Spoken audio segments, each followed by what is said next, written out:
இந்திய அரசியலில் அதிர்ச்சியை ஏற்படுத்திய முக்கியமான நிகழ்வாக மத்திய கல்வி அமைச்சர் தர்மேந்திர பிரதான் தனது பதவியை ராஜினாமா செய்துள்ளார். நீட் தேர்வு முறைகேடு மற்றும் கேள்வித்தாள் கசிவு தொடர்பாக நாடு முழுவதும் மாணவர்கள் போராட்டத்தில் ஈடுபட்ட நிலையில் அவரின் ராஜினாமா அரசியல் வட்டாரங்களில் பெரும் பரபரப்பை ஏற்படுத்தியுள்ளது.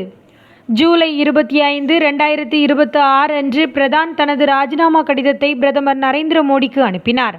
மாணவர்களின் எதிர்காலம் பாதிக்கப்படக்கூடாது, தேசிய ஒற்றுமை குலையக்கூடாது என்ற காரணத்தை குறிப்பிட்டு அவர் தனது பதவியை விட்டு விலகியுள்ளார். இது தனிப்பட்ட தோல்வி அல்ல, மாணவர்களின் நலனுக்காக எடுத்த நெறிமுறை முடிவு என்று அவர் வலியுறுத்தியுள்ளார். இந்த ராஜினாமாவுக்கு பின்னணி காக்ரோச் ஜனதா பார்ட்டி முன்னெடுத்த மாணவர் போராட்டங்களே.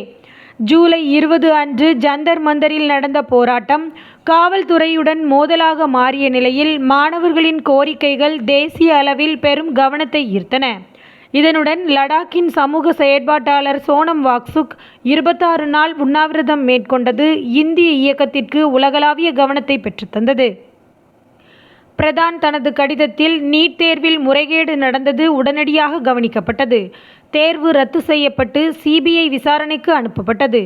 மாணவர்களின் எதிர்காலம் பாதிக்கப்படாமல் அடுத்த ஆண்டு முதல் கணினி அடிப்படையிலான தேர்வு முறையில் நடத்தப்படும் என்று குறிப்பிட்டுள்ளார். மாணவர்களின் கனவுகள் சிதையாமல் இருக்க அவர் தனது பதவியை விட்டு விலகியதாக தெரிவித்துள்ளார்.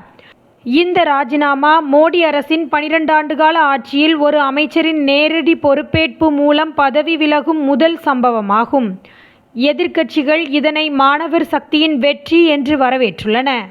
இந்த சம்பவம் இந்திய அரசியலில் மாணவர் இயக்கத்தின் சக்தியை வெளிப்படுத்திய முக்கியமான தருணமாக கருதப்படுகிறது.